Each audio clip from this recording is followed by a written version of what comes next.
This is Talk Business and Politics with Roby Brock. I'm Roby Brock. Welcome to today's Talk Business and Politics Daily. It is Tuesday, October 11th. Here are your top stories of the day. Former U.S. Senator and Arkansas Governor David Pryor, age 82, suffered a stroke on Monday and is in recovery after surgery that was described as successful. Pryor's son, former U.S. Senator Mark Pryor, said in a statement that the whole family is grateful for the care that his father has received and asked for respect for privacy for the family, said that they would issue another statement in the upcoming days. In the interim, just please ask for your simple prayers. Talk Business and Politics will update this story at talkbusiness.net throughout the day. Ray Dillon retiring as the CEO of Deltic Timber after 13 years at the helm. He'll be succeeded on an interim basis by Mark Leland, a current member of the company's board.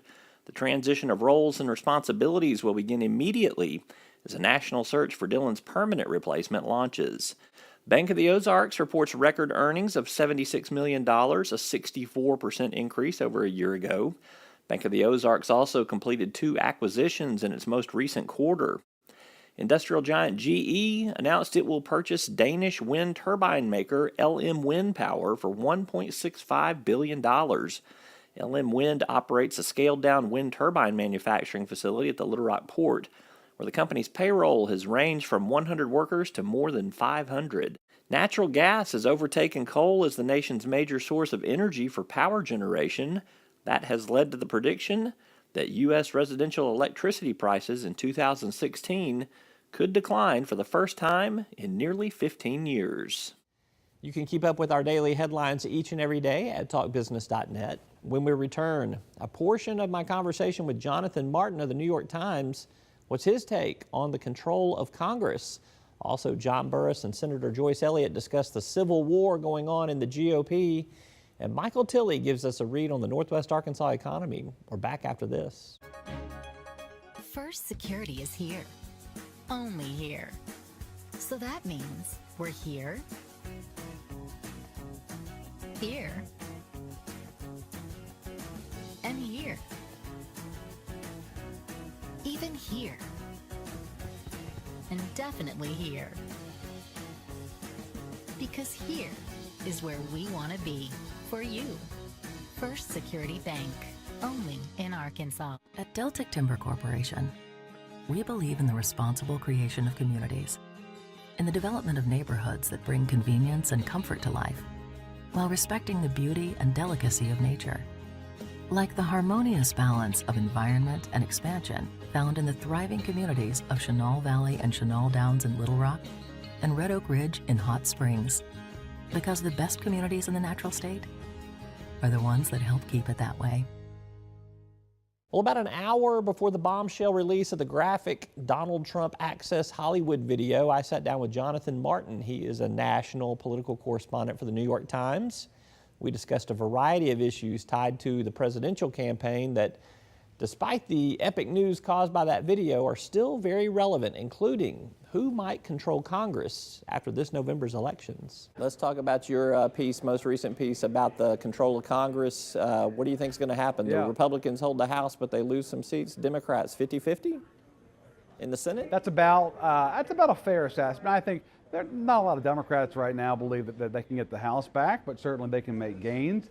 The Senate's really up for grabs. Nobody has a great feel for where it's going to land. That's why I mentioned Trump's performance. I think that's going to be a huge factor in determining whether the GOP can hold the Senate. If Trump remains competitive through Election Day, that they got a pretty good shot. If he's slipping, I think Democrats will take back the Senate. That's Jonathan Martin with the New York Times. Always good to get his take. We'll get another take on the actual Trump video itself and how it has ruptured the trajectory of the presidential election. State Senator Joyce Elliott and John Burris when we come back.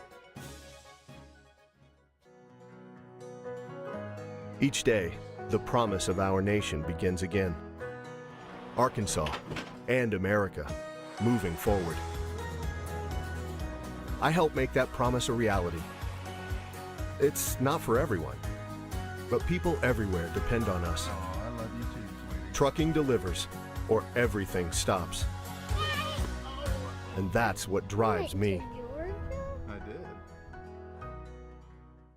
As Arkansas's population grows, so do our energy demands. But with the right mix of resources, reliable, affordable power will always be a reality. These resources are all around us in our rivers, blowing through our trees, even right below our feet. The answer isn't focusing on one resource, it's embracing them all. The electric cooperatives of Arkansas know that a balanced approach to power builds our communities and powers our dreams. Visit themixmatters.com and see why there's power in knowledge. Well, the bombshell news of last Friday involving sexually explicit and derogatory towards women video from Donald Trump sparked a mass exodus of endorsements and support for the GOP presidential nominee. Senator Joyce Elliott, Talk Business and Politics contributor John Burris, and I discussed whether or not this has escalated a civil war in the Republican Party. Not a civil war, but definitely you would think the beginning of the hardest chapters of Donald Trump's presidential campaign, which is hard to say. Last week, most pundits like us declared it the worst week of a presidential campaign they ever have seen, and then as he out-Trumped Trump, I guess.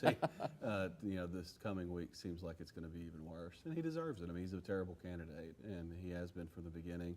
A lot of Republicans have been very outspoken in that, but here with Representative Nate Bell, former House Speaker Davy Carter, Representative David Meeks, a few of the ones that come to mind who've been pretty outspoken. House Speaker Jeremy Gillum came out. Speaker Gillum came out over the weekend and was one of the first. So it seems like this is a final blow that Trump won't recover from. But I'm not surprised at all. Senator Elliott, I'll give you a chance to contradict what John Burris just said, although I think you're going to agree with some of it. I do. I start with agreeing with his very last comment. I'm not surprised at all.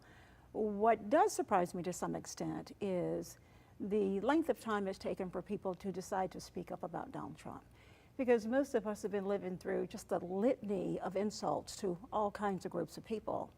And I do find it fascinating that it took this particular incident for people to finally glom onto this man has a DNA of behavior that is just indisputably something that we should not even entertain as conduct that's okay for a president. We can go back to when he was talking about black people who live in hell, and what he said about Mexicans, what he said about the Central Park Five, and the list just goes on and on and on. And these were things to me that were concerning enough that people that I thought should have spoken up and said there's something really wrong with the behavior of this man that should make us question more than we have. That's Senator Joyce Elliott and John Burris. You can catch their full conversation on our website at talkbusiness.net. A quick break, and we're joined by Talk Business and Politics Executive Editor Michael Tilley. Stick around. Circuits turn on the lights by making a connection, by closing the loop. At Entergy, we believe our economy is circular too. What you put in comes back. So we invest billions in new infrastructure, which helps attract new industry, which helps create new jobs. We partner with local communities to electrify the economy, and together we power life. Entergy. You've likely heard of the Great Arkansas Treasure Hunt. In fact, you or your business may have property to claim in the hunt. But where does this treasure come from? Businesses like yours. The law calls it unclaimed property. If your business is holding money on its books that you've not been able to return to the owner, it's most likely unclaimed property, and the law requires it to be sent to the state auditor's office each year. Auditor Andrea Lee's office can make the process for businesses to comply with the law easy and straightforward. Help us help you return Arkansans' unclaimed property at auditor.ar.gov. One of the big reports you can find on a quarterly basis on our website at talkbusiness.net is the Comprehensive Compass Report. It's underwritten by Zero Mountain Logistics. In the latest Compass Report, Executive Editor Michael Tilley describes some of the big takeaways from Northwest Arkansas. Well, the Compass Report for Northwest Arkansas, Roby, for the second quarter of 2016, again, the grade was an A-, which was unchanged from the first quarter, but it was up from the second quarter of 2015. And look, what we're still seeing is just great growth in jobs, almost 10,000 jobs year over year between the two quarters. Tourism industry still booming, construction industry still booming. Probably the only thing that held it back from being an A was a slight decline in sales tax revenue in the region, and a decline, a significant decline. We'll see if it becomes a trend, but a significant decline in manufacturing employment. But again, for the second quarter of 2016, according to the Compass report, Northwest Arkansas economy, no surprises, it is still on a healthy track. And we'll have more analysis from Tilly on other sectors of the state from the Compass report throughout the rest of this week. Check out the full report now, if you'd like to, at talkbusiness.net. That's all for today's Talk Business and Politics Daily. I'm Roby Brock. We'll see you tomorrow.